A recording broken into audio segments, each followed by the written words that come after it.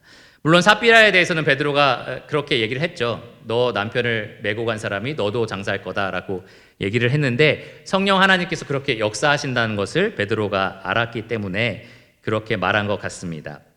중요한 것은 이 심판을 하신 분이 바로 하나님이다라는 거예요. 베드로가 자기의 권능을 가지고 자기의 권위를 가지고 그렇게 심판을 내린 것이 아니다라는 겁니다. 그러면 왜 하나님께서는 딱 한 번 거짓말한 아나니아와 삽비라를 이렇게 혹독하게 심판하셨을까? 그것이 우리의 질문인데요. 여러분은 이 아나니아와 삽비라를 생각할 때 어떤 동정심, 나도 그럴 때가 있으니까 그러한 동정심이 생기실 수도 있는데 이 아나니아와 삽비라의 거짓말이 단 한 번이었다라고 그렇게 생각하시면 안 되고요. 이 두 사람의 이 거짓말하는 장면이 이 사람들의 참 신앙이 무엇인지를 보여줬다라고 생각하셔야 합니다. 이 참 교회다라고 주장했던 이 두 사람은 사실은 성령 하나님을 대적하는 교회였다라는 것을 보실 수 있어야 합니다. 사람을 인식하고 사람에게 잘 보이려고 하고 성령 하나님이 계시지만 그분은 무시하고 거짓말을 하고 속이고 그리고 그분을 시험하는 이 신앙생활은 사실 참 교회의 신앙생활이 아니다라는 겁니다. 베드로는 아나니아를 이렇게 꾸짖습니다. 3절을 보시면 어찌하여 사탄이 너의 마음에 가득하여. 아나니아와 삽비라의 마음을 가득 채웠던 것은 성령 하나님이 아니었고요. 뭐였습니까? 사탄이었습니다. 진리의 영신 성령이 그들 가운데 가득했던 게 아니고요. 거짓의 아비인 사탄이 그들의 생각 가운데 가득했습니다. 그러면 아나니아 삽비라는 교회가 아니라 거짓 그리스도인 아닌가라는 생각이 드실지도 몰라요. 그런데 성경의 기록을 보면 사탄은 가롯 유다처럼 정말 믿지 않는 사람, 예수님을 거역한 사람, 그런 사람들 마음속에 들어가서 하나님의 뜻을 대적하기도 하지만 베드로처럼 정말 예수님을 신실하게 따르려고 노력했던 이 제자들 마음속에 들어가서 하나님의 뜻을 거스르기도 합니다. 그래서 우리는 아나니아와 삽비라가 진짜 교회였는지 아닌지, 참으로 구원받았는지 아닌지에 대해서 이 본문만 가지고 확실하게 말할 수는 없습니다. 우리가 이 본문에서 확실하게 말할 수 있는 것은 무엇이냐면요, 그러한 거짓된 신앙, 그러니까 하나님을 향하지 않고 사람을 향한 이 성령을 대적하는 그러한 신앙은 하나님께서 언젠가 반드시 드러내신다라는 겁니다. 여러분의 신앙이 하나님이 아니라 사람을 향하고 있다면, 여러분의 신앙이 여러분과 동행하시고 여러분 마음속을 들여다보시는 성령 하나님을 늘 무시하고 그분을 안중에 두지 않는 신앙생활을 하고 계신다면, 마치 성령님이 여러분과 함께 계시지 않는 것처럼, 여러분 마음속을 다 알지는 못하시는 것처럼 그렇게 하나님을 섬기고 계신다면 그것은 바로 여러분이 성령 하나님을 대적하는 신앙생활을 하고 있는 교회다라는 증거고요. 그것을 하나님은 반드시 드러내신다라는 겁니다. 요즘 코로나19 사태가 계속 지속되면서 저는 이런 생각을 좀 해봤어요. 우리가 교회 생활을 다 같이 할 때는 성도들이 나를 보면서 나에게 해주는 말이 있고, 우리가 같이 어떤 활동에 참여하면서 당신 참 신실한 형제야, 참 잘하고 있어, 이런 이야기들을 서로 듣습니다. 그러다 보니까 내가 정말 좋은 그리스도인이다, 난 하나님 앞에 참 성실한 사람이었어 라는 생각을 우리 스스로 갖기도 해요. 근데 코로나19로 말미암아 우리가 사실 그러한 일들을 거의 할 수 없게 됐습니다. 그러니까 사람들로부터 받는 칭찬이라든지 인정 같은 거를 거의 들을 수 없는 상태가 됐어요. 그러면서 오롯이 내가 하나님과의 관계에서 어떤 신앙을 가지고 있는지 돌아볼 수 있는 기회가 생긴 것 같습니다. 나는 정말 아나니아와 삽비라처럼 사람들을 생각하면서 신앙생활을 하고 있었는지, 아니면 사람 신경 쓰지 않고 내 마음을 다 들여다보시는 성령 하나님 앞에서 신앙생활을 하고 있었는지 그것을 스스로 점검할 수 있는 기회가 지금 우리에게 주어졌다라고 생각합니다. 물론 이 함께 성도들이 말씀을 듣고 함께 교제하고 함께 찬양하고 이러한 많은 은혜의 방편들이 우리가 점점 더 하나님께 가까이 나아가게 하는 아주 좋은 도구가 됩니다. 그런데 그것이 지금 없는 상황에서 여러분이 만일 각각 집에서 하나님과 더불어 신앙생활을 하고 계실 때에 마치 하나님이 안 계신 것처럼 살고 계시다면, 성령 하나님이 내 삶을 들여다보고 계시지 않는 것처럼 그렇게 살아가고 계신다면, 그렇다면 여러분은 어쩌면 이 아나니아와 삽비라 같은 성령 하나님을 속이고 대적하는 신앙생활을 하고 계실지도 모른다라는 겁니다. 하나님은 반드시 그러한 신앙을 일깨우기 위해서 반드시 그것을 드러내시고 책망하실 것입니다. 두 사람이 하나님의 손에 의해서 이렇게 끔찍한 죽임을 당했다라는 것은 참 슬프고 무서운 일입니다. 온 교회가 두려워했을 뿐만 아니라 사실 그 교회 밖에 있는 사람들도 이 일을 굉장히 무서워했습니다. 이 13절의 기록을 보시면 그 나머지는 감히 그들과 상종하는 사람이 없으나 라고 기록되어 있어요. 그러니까 많은 사람들이 이 교회 사람들, 참 교회로 모이고 있는 사람들과 상종하지 않으려고 했다는 거예요. 왜 그랬냐 하면 교회 함부로 갈 곳이 아니구나라고 생각을 했던 거죠. 그냥 심심해서 그냥 대충 마음을 가지고 교회에 갔다가는 이러한 무서운 일을 당할 수 있구나라는 생각을 사람들이 했던 겁니다. 그래서 이 그리스도와 맺는 이 신앙생활이 얼마나 중요한 건지, 성령 하나님 앞에서 살아간다는 것이 얼마나 진지한 것인지를 사람들이 알고 상종하는 사람이 없었습니다. 하지만 동시에 백성들이 칭송했다라고 기록되어 있습니다. 왜냐하면 그러한 일을 겪은 교회가 더 정화됐기 때문입니다. 교회가 이제는 이제 성령 하나님 앞에서 우리가 진실된 마음으로 섬겨야 되는구나라고 확실하게 깨달았기 때문입니다. 아나니아와 삽비라처럼 저렇게 사람들에게 보이기 위한 신앙을 가졌다가는 하나님께 이렇게 심판을 받는구나, 온 교회가 그것을 깨닫고요, 더 진실과 정직함으로 하나님 앞에서 열심히 맡겨주신 일에 최선을 다했습니다. 담대히 하나님 말씀을 전했고 또 성도가 성도를 돌봤고 또 큰 권능이 사도의 손에 의해서 일어났습니다. 그러한 성령 충만한 공동체, 사탄에게 사로잡힌 것이 아니라 성령 충만한 공동체가 됐을 때 온 백성이 오히려 이 교회를 칭송하는 역사가 일어났습니다. 그럼 마지막으로 사탄에게 충만한 게 아니라 성령으로 충만했던 교회의 모습은 어떻게 드러났느냐, 12절에서 16절에 이렇게 기록이 되어 있습니다. 교회가 기도한 대로 성령 충만한 교회는 이 사도들의 손을 통하여 민간의 표적과 기사가 많이 일어났습니다. 12절에 나와 있는데요, 이 여러 가지 기적들이 사도들의 손에 의해서 일어났고요, 15절과 16절을 보시면 심지어 병든 사람을 메고 거리에 나가서 침대와 요 위에 누이고 베드로가 지날 때 혹 그의 그림자라도 누구에게 덮일까 바라게 됩니다. 예수님이 지나가실 때 그 옷자락을 만져서 내 병고침을 받겠다 하는 일들이 있었잖아요. 마찬가지로 그 예수님을 따르는 사람들, 또 그 예수의 영의 충만을 받은 이 사도들의 손을 통해서 그리스도를 닮은 그러한 기적들이 실제로 일어났던 겁니다. 또 16절에 보시면 이 예루살렘 부근에 수많은 사람들이 모여 병든 사람과 더러운 귀신에게 괴로움 받는 사람을 데리고 와서 다 나음을 얻었다라고 기록이 되어 있습니다. 이렇게 많은 병자들이 사도들의 손에 의해서 고침을 받았고요, 이러한 권능이 그들 가운데 일어났는데요, 이것은 성령 충만의 결과였습니다.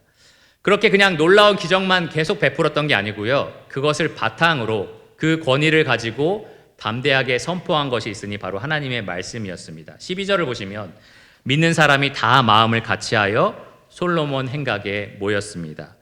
그냥 이것은 모였다라는 것을 의미하는 것이 아니라 사도행전 2장에 나와 있는 것처럼 그들이 성전 혹은 각 집집마다 모여서 하나님 말씀을 나눴다라는 겁니다. 사도들의 진리의 가르침, 특별히 그리스도께 받은 그 가르침을 온 교회가 들을 수 있도록 전달했다라는 겁니다. 그들이 베푼 많은 권능들이 아마 전파한 말씀이 참되다, 이게 진짜 하나님으로부터 왔다라는 것을 확증했을 거고요, 그 말씀의 힘을 통해서 성령님께서는 구원받는 사람을 이 교회에게 계속해서 더해 주셨습니다. 14절에 믿고 주께로 나오는 자가 더 많으니 남녀의 큰 무리더라. 사탄에게 사로잡힌 생각이 아니라 그러한 생각을 가진 성도가 하나님께 심판을 받았고 또 나머지 사람들이 더욱더 성령으로 충만한 삶을 살았을 때 하나님께서 베푸신 은혜입니다. 우리가 이것을 통해서 배울 수 있는 한 가지는 하나님은 이 교회 가운데서 사탄의 생각에 사로잡힌, 그래서 성령을 대적하는 교회가 있다면 드러내서 심판하시고 성령으로 충만한 교회를 통해서는 계속해서 역사하신다라는 겁니다. 그러니까 여러분, 이 말씀을 생각하시면서 여러분의 신앙을 잘 생각해 보시기 바랍니다. 성경은 어떻게 보면 양극단에 있는 것 같아요. 그러니까 하나님을 적당히 섬기자, 적당히 따르자, 사람들이 볼 때도 괜찮게, 하나님 보실 때도 괜찮게, 이러한 중간 지점이 별로 없어요. 하나님 보시기에 정말 진실되고 정직한 마음으로 최선을 다해서 하나님 앞에서의 나의 신앙을 갖자, 이거나 아니면 사탄에게 사로잡혀서 사람들 보이기에 좋은 그러한 신앙이거나, 이 둘을 항상 우리에게 보여줍니다. 빛과 어둠, 하나님과 함께하거나 그렇지 않거나, 하나님의 자녀이거나 불순종의 자녀이거나, 이런 식으로 성경은 항상 우리에게 이야기를 합니다. 그 이유는 우리가 조금이라도 이 정직하고 진실된 마음으로 하나님 앞에서 성령을 따르는 마음으로 신앙생활을 하고 있는 것에서 멀어지고 있다면 종국에는 이 사탄에게 사로잡힌 이러한 아나니아와 삽비라 같은 신앙으로 결과를 내기 때문입니다.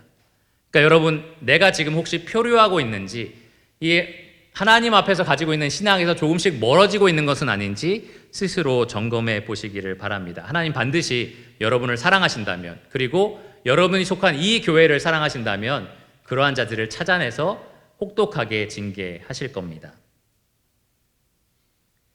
하나님은 건강한 교회, 곧 성령을 경외하고 따르는 교회를 통해서 역사하시기 때문에 그렇지 못할 때에는 반드시 그것을 다루실 것입니다. 히브리서 말씀에 보면은 하나님께서 치리하지 않는, 징계하지 않는 자녀는 사생하다라고 말씀을 하셨습니다.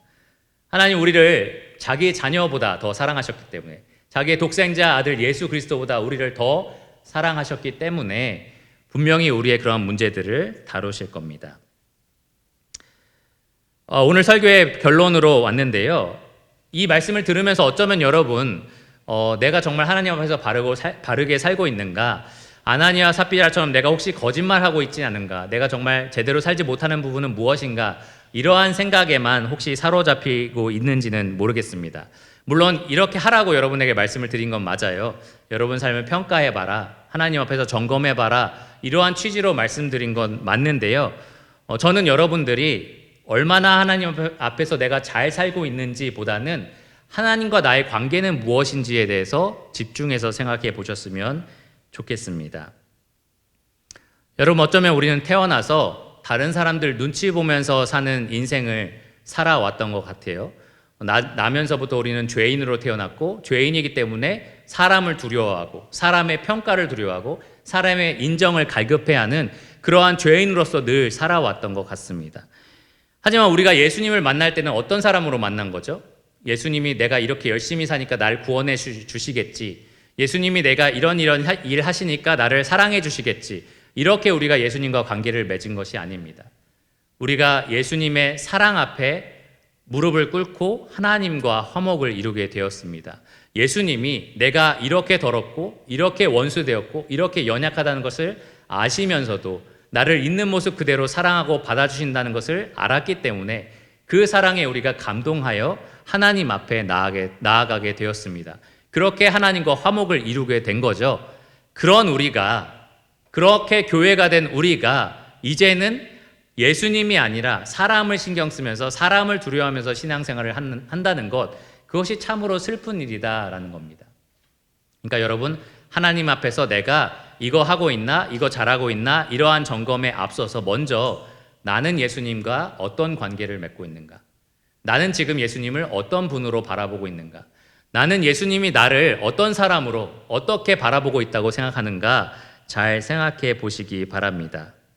예수님은 여러분이 무엇을 해서 예수님의 자녀로, 하나님의 자녀로 삼아주신 것이 아니고요. 여러분이 어떠한 노력과 어떠한 열정이 있기 때문에 여러분을 자기의 신부로 삼아주신 것이 아닙니다.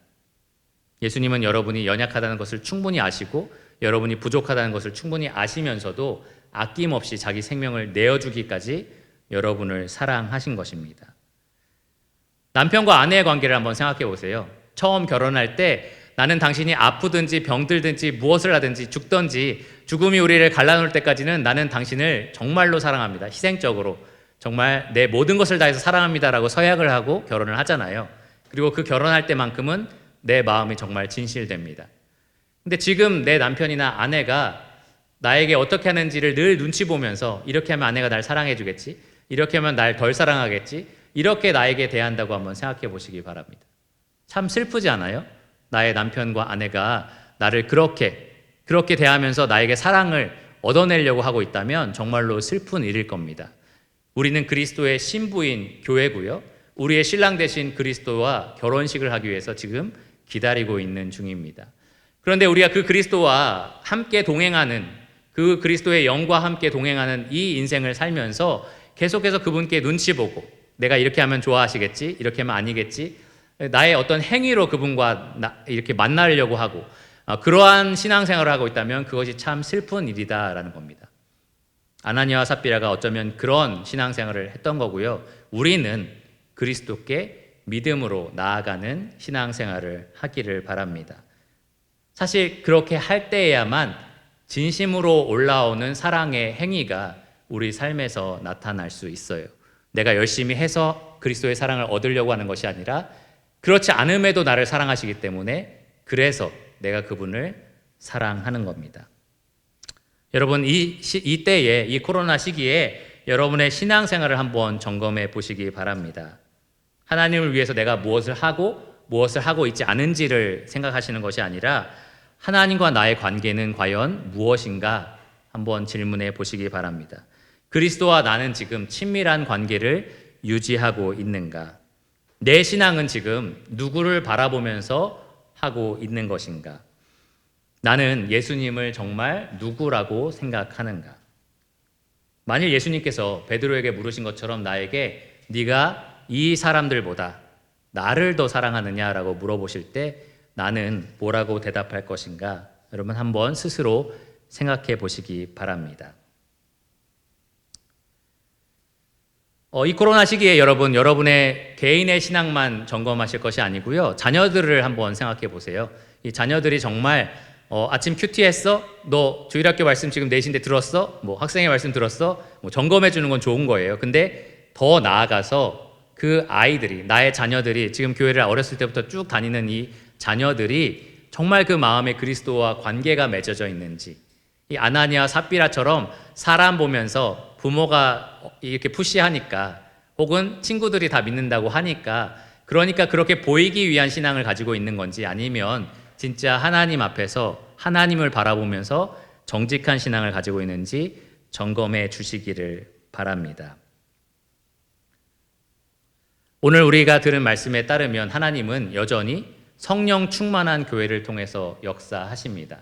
우리의 마음이 거짓의 아비인 사단에게 사로잡힐 때 하나님 그것을 분명히 징계하시고 다루시고 교회를 더 거룩하게 만드셔서 성령 충만하게 하시고 바로 그 교회를 통해서 하나님이 역사하십니다. 여러분, 유평교회가 성령 충만한 교회가 되기를 원하십니까? 그러려면 딱 한 가지 방법밖에 없는데요. 이 성도 한 사람 한 사람, 우리 유평교회를 이루는 가정 한 가정이 다 성령 충만한 교회가 돼야 합니다. 그러한 교회를 통해서 하나님이 분명히 역사를 하십니다. 지금 이 코로나 시기, 교회가 이렇게 대적을 받는 시기에도 구원받는 사람을 이 성령 충만한 교회를 통해서 날마다 더하게 하실 겁니다.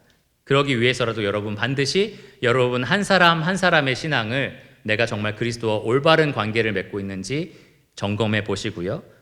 또 한 가정 한 가정이 자기의 가정을 돌아보면서 우리의 가족 구성원들이 정말 하나님을 바라보는 신앙을 가지고 있는지 점검해 보시기 바랍니다. 교회가 성령을 대적할 때 성령은 반드시 그 교회를 깨끗하게 하시고요. 자기로 충만한 교회를 통해서 역사하신다는 사실을 꼭 잊지 마시기를 바랍니다. 기도하고 말씀을 마치겠습니다. 하나님, 오늘 이 말씀을 통해서 우리에게 교훈하여 주심에 감사드립니다. 코로나 시대에 우리의 신앙의 현 주소가 무엇인지 계속해서 의문이 생기는 그러한 위기의 시기이지만 또 우리의 신앙을 다시 올바른 길로 이렇게 말씀을 통해서 인도하여 주심에 감사를 드립니다. 우리가 사람을 의식하는 것이 아니라 하나님을 바라보는 신앙을 갖게 하여 주시옵고, 유평교회 성도 한 사람 한 사람, 또 한 가정 한 가정이 모두가 성령을 대적하는 것이 아니라 성령으로 충만한 가정과 또 성도 되게 하여 주시기 원합니다. 주님, 우리가 촛대가 옮겨진, 그래서 하나님이 사용하지 않는 버려진 교회가 되지 않기를 원하고, 정말 하나님이 그 피로 사신 귀한 교회이기 때문에 오직 성령으로 충만하여 하나님 손에 들려 사용되는 그러한 귀한 교회가 되게 하여 주시기 원합니다. 성도가 서로 사랑하고 서로 돌보며 또 하나님 말씀을 담대하게 선포하고, 또 우리를 통해서 세상 가운데 하나님의 놀라운 능력과 지혜가 선포되게 하여 주시기 원합니다. 이 말씀을 들은 성도들 삶 가운데 강력하게 역사하여 그 삶을 오직 하나님 앞에서 거룩하고 정결하게 빚어가게 하여 주시기 원합니다. 모든 것을 예수님 이름으로 감사하며 기도드렸습니다. 아멘.